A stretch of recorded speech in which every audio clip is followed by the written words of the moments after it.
Rain lashed against the corrugated metal roof of Jax's hovel, the rhythm a dull counterpoint to the throbbing ache in her skull. Another night spent splicing scavenged bioluminescent algae into her neural net for a cheap light show, a fool's errand, she knew, but the underbelly craved spectacle, and spectacle brought cred. A rhythmic hammering on the thin metal door startled her. Cursing, she shoved the glowing green strands of hair out of her eyes. "Coming, coming!" she yelled, grabbing a length of salvaged pipe for a weapon. Paranoia was a luxury you couldn't afford in the underbelly, but lately, it felt like a necessity. She yanked open the door to find not Zenith's security, as she'd feared, but a hulking figure shrouded in a tattered black cloak. Rain dripped from the brim of a wide-brimmed hat, obscuring his face. "Jax?" A distorted voice rumbled from beneath the hood. Jax tensed. The voice held a power she recognized, the kind that came laced with desperation and a hefty dose of credits. "Depends who's asking," she said, gripping the pipe tighter. The figure shifted, revealing a sliver of chrome beneath the cloak. An augmented. This guy wasn't Zenith muscle, then. Black Hand, maybe? They were always looking for new muscle with a taste for cybernetic enhancements. "The name's Rex," the figure rumbled. "But they call me the Wrecker." He gestured vaguely at the swirling storm outside. "Not exactly prime recruiting weather, is it?" Jax wasn't in the mood for games. "What do you want, Wrecker?" "Not me," Rex said, stepping aside to reveal a woman standing behind him. She was tall and impeccably dressed, even in the grime of the underbelly, her dark hair slicked back in a severe bun. "Dr. Nadia Khan." The woman introduced herself, her voice surprisingly melodic for someone venturing into this part of town. "I need your expertise." Jax raised an eyebrow. "Expertise? You got the wrong scrap heap, document. I'm a light show artist, not a brains surgeon." Dr. Khan uncrossed her arms, revealing a datapad clutched in her gloved hand. "I wouldn't be here if I thought you were just another alleyway flickerpup. You're Jax, the biohacker who rigged her own retinas to see the bioluminescent spectrum. No small feat, from what I hear." They walked into the small hut, stopping before the workbench that Jax had rigged up against the front wall. Jax's heart hammered in her chest. How much did this woman know? Was she Zenith in disguise? But the fear in Dr. Khan's eyes seemed genuine. "Look," Dr. Khan said, her voice softer now. "I have a proposition. Something that could change everything, for all of us down here." Jax eyed her warily, her grip on the pipe tightening. "You're talking about that datapad, right?" Dr. Khan nodded. "Yes.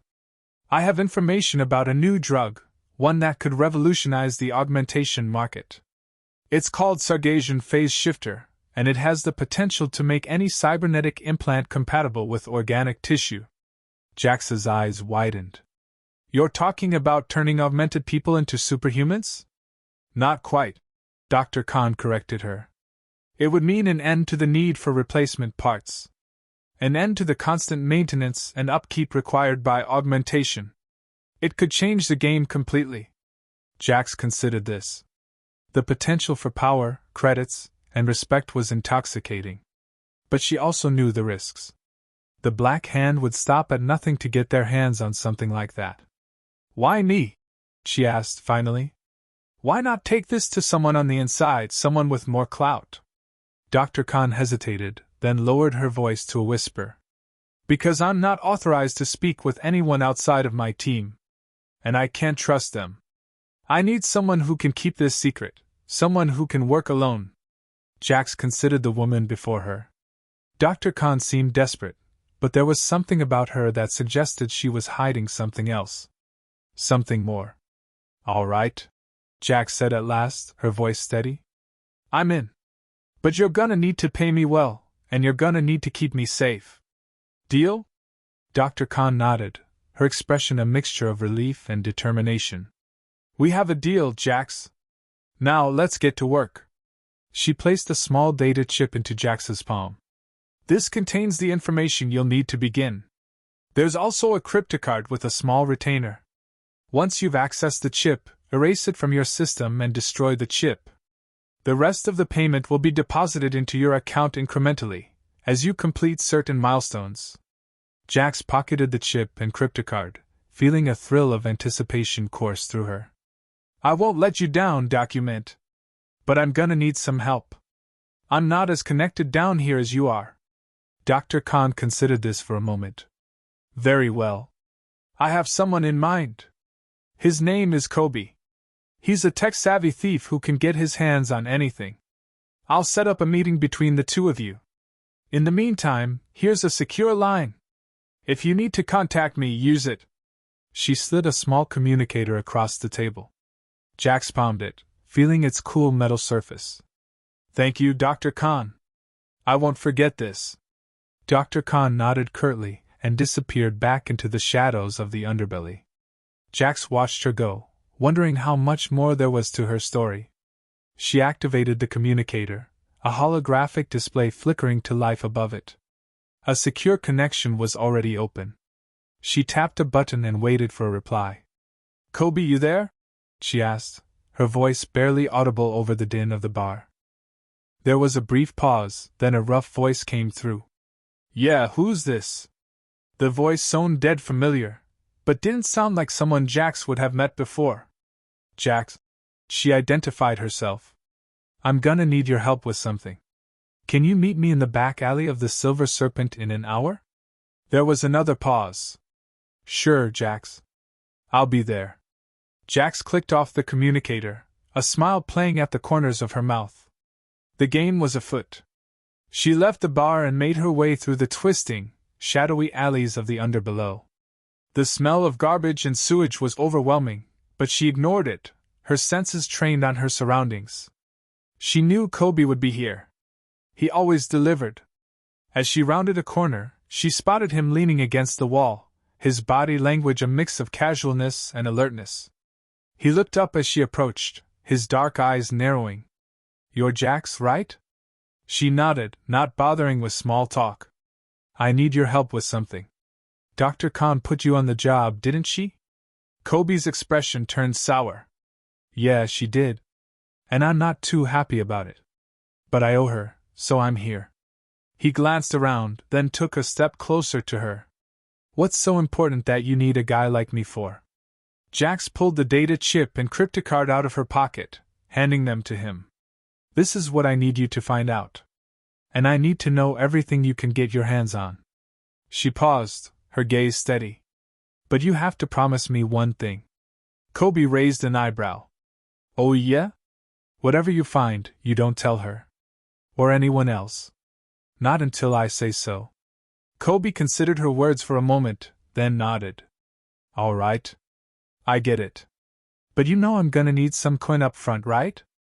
Jax reached into her pocket and pulled out a small, silver card. This'll hold you over for now. Once you've got the information, we'll talk about the rest. Taking the cryptocard, Kobe tucked it away before extending his hand. Deal. I'll have something for you in a couple days. Jax shook his hand firmly. Fair enough. And Kobe? He looked up at her, a glint of curiosity in his eyes. What? Don't let me down. There was a moment of tension, then Kobe grinned. I wouldn't dream of it. With that, he disappeared into the shadows, leaving Jax alone with her thoughts. She knew the next few days would be crucial. If Kobe could deliver, they might just have a chance at stopping whatever it was that Dr. Khan had stumbled upon.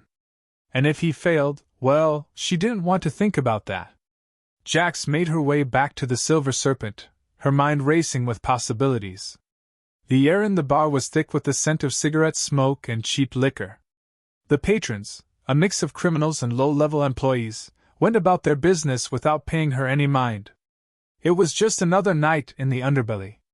She found a quiet booth in the back, away from the main crowd, and ordered a drink from the surly bartender. As she sipped her drink, she thought about Kobe, and wondered what sort of person he was. He'd seemed competent enough when they met, but there was something about him that made her uneasy. The hours passed, and still there was no word from Kobe. Jax tried not to let her worry get the better of her, but it was hard not to. She checked her communicator every few minutes, just to be sure it was still working. She couldn't help but feel a sense of foreboding, as if something wasn't quite right. Finally, 2 days after their meeting in the alley, her communicator chimed. She recognized Kobe's number immediately. Her heart raced as she answered the call. "You've got something?" she asked, her voice barely above a whisper. There was a brief pause, then a hiss of static on the line. "Yeah," he said, his voice grim. "I've got something. But we need to meet somewhere more secure. Can you make it to the abandoned warehouse on the outskirts of town?" Jax nodded, even though Kobe couldn't see her. "I'll be there in an hour." She cut the connection and hurriedly made her way out of the section near her hovel, weaving through the crowd of people and guards. Once outside, she hailed a hovercar and directed the driver to take her to the abandoned warehouse. The warehouse was an eerie, derelict building, its walls covered in graffiti and its windows boarded up. The only sign of life was the faint glow of Jax's communicator as she made her way through the shadows. She could hear the sound of water dripping from a broken pipe, and the distant howl of a cybernetic wolf. As she approached the meeting spot, she spotted Kobe leaning against a rusty dumpster. He looked nervous, glancing around constantly as if he expected someone to jump out at him. When he saw Jax, he relaxed slightly. "All right," she said, trying to sound casual. "What have you got for me?" Kobe pulled out a small data chip from his pocket and held it up. "I got access to some files on a corporate server. They were in the middle of some research on something called Project Crimson. From what I can tell, it's some kind of top-secret program that Dr. Khan stumbled onto." He paused. "And it's bad news." Jax took the data chip and inserted it into her communicator. Bad as in, it's some kind of bioengineering project. They were experimenting with combining human DNA with something else." Kobe shuddered. "I couldn't get much further than that. But it's clear they were working on some pretty dark stuff." Jax digested this information for a moment, her mind racing. "And you're sure Dr. Khan wasn't involved with this?" Kobe shook his head. "I can't say for sure, but it's clear they were working on something big. And dangerous. If Dr. Khan was involved, then it's possible that she might be in over her head. Or worse, she could be a part of it willingly." He glanced around again, his expression grim. "Either way, we need to find out more." Jax nodded in agreement. "What about the research facility she mentioned? Do you know where it is?" "I've got a lead on it," Kobe replied. "But it's going to be tricky getting in. It's supposed to be heavily guarded. We'll need to be careful." The two of them stood in silence for a moment, each lost in their own thoughts. Finally, Jax broke the silence. "All right. Let's do it." She took a deep breath, steeling herself for whatever lay ahead. "Let's find this research facility and see what we can dig up." Together, they turned and headed back out into the night, their steps purposeful and determined. The sound of the wolf howling in the distance seemed to echo their own inner turmoil, as they struggled to come to terms with the dark secrets that were beginning to unfold before them. The research facility was located deep within a secluded valley, hidden away from prying eyes. The only way to reach it was by following a winding, narrow path through the dense forest. As they made their way through the trees, they could see the glow of lights in the distance, casting an eerie, otherworldly glow onto the surrounding landscape. Jax glanced at Kobe, who was leading the way. He seemed to know the area like the back of his hand, despite the fact that it was their first time here. She wondered what sort of life he had led before he became involved with the underworld. Perhaps he had been a part of the research facility himself, back when it was still operating legally. Or maybe he had been a part of something even darker. She filed the thought away for later consideration, focusing instead on the task at hand. They finally emerged from the trees at the edge of a clearing. In the center of the clearing stood the research facility itself, a massive, imposing structure made of dark stone and steel. High-tech security systems were visible everywhere, from the cameras mounted on the walls to the armed guards patrolling the grounds. Jax and Kobe crouched down behind a large rock, using it for cover as they surveyed the scene. "So, what's the plan?" Jax whispered. Kobe thought for a moment before replying. "We'll have to be careful. We can't just go in guns blazing. I have a contact inside the facility who might be able to help us. But we'll need to get in first. Do you think you can handle that? Jax nodded. I can try. She glanced at her weapons, checking their loads and readying them for action. Lead the way. Kobe nodded and motioned for her to follow. They waited for a moment until one of the guards had turned his back to them, then they dashed across the clearing, quickly ducking behind another rock when they reached the other side. They continued to move stealthily from cover to cover, staying low and out of sight, until they were finally close enough to the facility's walls. This is as far as we can go without being seen, Kobe whispered. You'll have to find another way in from here. He handed her a small device. This is a miniature cloaking device. It should help you avoid detection as you make your way inside. Jax took the device and activated it, feeling it shroud her body in invisibility.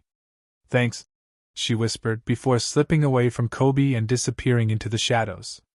As she crept closer to the facility, she could hear the muffled sounds of voices and machinery coming from within. The air was thick with the smell of antiseptic and chemicals. She quickly located a ventilation shaft and silently climbed inside, using her nimble fingers to scale the walls and avoid any security sensors. After what seemed like an eternity, she finally reached a maintenance tunnel that led deep into the heart of the facility. The lights here were dimmer, and she could hear the faint hum of machinery coming from somewhere nearby. As she crept forward, she spotted a guard rounding a corner ahead of her. Quickly ducking into a nearby alcove, she activated the cloaking device, becoming invisible once more. The guard passed by without notice, and Jax continued on her way. She soon came across a security keypad next to a heavy blast door. Kobe had given her the code earlier, and she quickly entered it, deactivating the lock. With a loud hiss, the door slid open, revealing a brightly lit corridor beyond. Taking a deep breath, she stepped inside, her heart racing. The corridor stretched out before her, lined with doors on either side. Each one bore a label indicating the nature of the research being conducted within. Bioweapons, genetic engineering, nanotechnology. It was here that she would find the answers she sought. Moving with quiet determination, she began to methodically search each room, carefully avoiding any guards or security cameras. In one lab, she found rows of test tubes containing a glowing green liquid, while in another, she saw strange, misshapen creatures strapped to tables, their bodies contorted and twisted. The horror of what she was witnessing threatened to overwhelm her, but she forced herself to remain focused. Finally, she reached the last door on the corridor, marked with the label, Project Umbra. Her heart pounding in her chest, she opened it to reveal a dimly lit chamber filled with strange machinery and arcane symbols etched into the walls. In the center of the room, a figure was bound to a table, face obscured by a dark mask. As she approached, she could feel a sense of foreboding wash over her. The figure raised their head, revealing the face of a woman who had to be Kobe's sister. They were so similar in looks. Help! She whispered. You came. A single tear trickled down her cheek. I'm sorry, she said, her voice barely audible. They made me do this. I didn't want any of it to happen. Jax felt a surge of anger and despair well up inside her. Who made you do this? She demanded, her voice shaking with emotion. Why? Why are they doing this? The woman hesitated, seeming to struggle with something inside herself. It's complicated, she said at last. There are those who believe that the ends justify the means. That by creating these things we can save the world from worse things. But I knew better. I knew what I was doing was wrong. I tried to stop them, but they wouldn't listen. Jax felt a chill run down her spine. How many others have there been? She asked, her voice barely above a whisper. How many others have they done this to? The woman closed her eyes, her shoulders slumping. Too many, she whispered. Too many innocent people. As they spoke, Jax noticed a small panel on the table, glowing with a soft blue light. What's that? She asked, pointing at it. Is there a way to shut this down? To stop them from doing any more damage? The woman nodded. Yes, she said, her voice filled with a newfound determination. If you can deactivate that panel, you'll disrupt the power to the main reactor. It should shut everything down.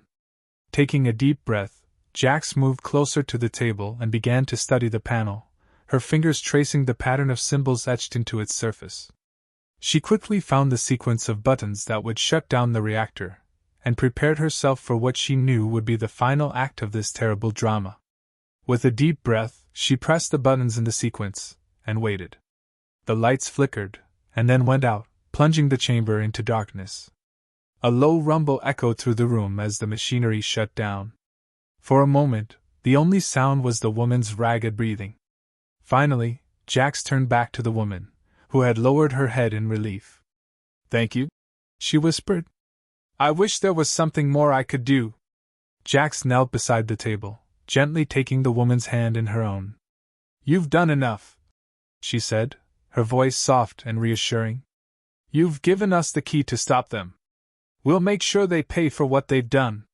The woman looked up at her, a spark of hope flickering in her eyes. Will I ever be able to make things right?" she asked, her voice trembling. "Will I ever be able to forgive myself?" Jax squeezed her hand. "You will," she said, with more certainty than she felt. "We'll find a way. Together." As they sat in silence, the tension in the room slowly began to ease. The machines continued to power down, their glow fading into darkness. Outside, the guards patrolling the corridor were still unaware of what had transpired. For now they were safe. But Jax knew that their work was far from over. The stakes were impossibly high. Umbra's research wasn't just about creating enhanced soldiers or grotesque human-animal hybrids. The files Jax had glimpsed hinted at something far more sinister. Umbra was attempting to splice human DNA with a rogue strain of extraterrestrial bacteria, hoping to create bioweapons capable of rewriting the human genome on a cellular level. A successful weaponization could reshape the world order, turning entire populations into mindless drones or unleashing a global pandemic that defied conventional medicine. The very fabric of humanity hung in the balance. If Umbra succeeded, the consequences would be catastrophic. Entire nations could be brought to their knees, their citizens reduced to mindless puppets or ravaged by a bioengineered plague. The power imbalance would be absolute, with those who controlled the weapon holding dominion over the fate of humanity. Jax couldn't let that happen. The weight of that responsibility settled on her shoulders, a heavy burden she now shared with Atalia, Kobe's sister. They weren't just fighting for her freedom anymore, they were fighting for the future of the human race. With a newfound resolve, Jax turned back to the woman beside her. "Do you have any idea where we should start?" she asked. "Who we should talk to?" The woman shook her head. "I'm sorry," she said, tears welling up in her eyes. "I don't know. They kept me separate from everything. I don't know who's in charge, or how the organization is structured. But they must have records somewhere. If we can find those, we'll have a chance to piece things together." Jax nodded, her mind racing. "All right," she said. "First things first. We need to get out of here. Can you help me figure out how to disable the security system?" The woman looked around the room, her eyes darting from one piece of equipment to another. "There should be a master control panel somewhere," she said. "Once we find that, we can shut down the cameras and disable the doors." They began to search the chamber, moving carefully through the darkness. Jax kept a wary eye on the glowing blue status indicators, trying to avoid tripping any alarms. After several minutes of searching, they finally found a panel near the back of the room. Atalia quickly identified it as the master control panel. She hesitated for a moment, her fingers trembling as she keyed in the sequence to shut down the security system. "Are you ready?" she asked. Jax nodded, her heart pounding. "Go ahead." With a click, she finished the sequence. The room plunged into darkness, the only light coming from the glowing status indicators on the equipment they had just disabled. They waited, tense and expectant, but nothing happened. The room remained silent. The women let out a shaky breath. "I think we did it," Atalia whispered. Jax felt a surge of relief. Now they could leave the facility without being detected. They could start to piece together the truth about Project Umbra and bring those responsible to justice. But as they began to make their way back toward the exit, Jax couldn't help but wonder what other horrors they might uncover in the process. Their progress was slow and cautious, careful not to trigger any alarms or alert the guards. Atalia, who was Kobe's contact on the inside, seemed to know her way around the facility, guiding them through the darkness with an uncanny sense of direction. As they moved deeper into the bowels of the complex, Jax couldn't shake the feeling that they were getting closer to the heart of the conspiracy. Finally, they reached a set of double doors that led into a brightly lit corridor. Jax signaled to the woman to wait as she carefully peeked around the corner, scanning the area for guards. The coast seemed clear. They hurried down the hallway, rounding a corner and ducking into an empty office. "Now what?" Jax whispered, her voice barely audible over the hum of the ventilation system. The woman took a deep breath, her hands trembling. "Now we find the records," she said. "If we can find them, we can start to unravel this mess." Jax nodded, her eyes scanning the room. There were several computers set up along one wall, their monitors dark and silent. She wondered if they would find anything useful on them. As they approached the computers, Jax glanced at the woman, noting the determination in her eyes. She knew that they were both about to embark on a dangerous journey, one that might lead them deeper into the darkness than they could possibly imagine. But they had come this far. They had to keep going.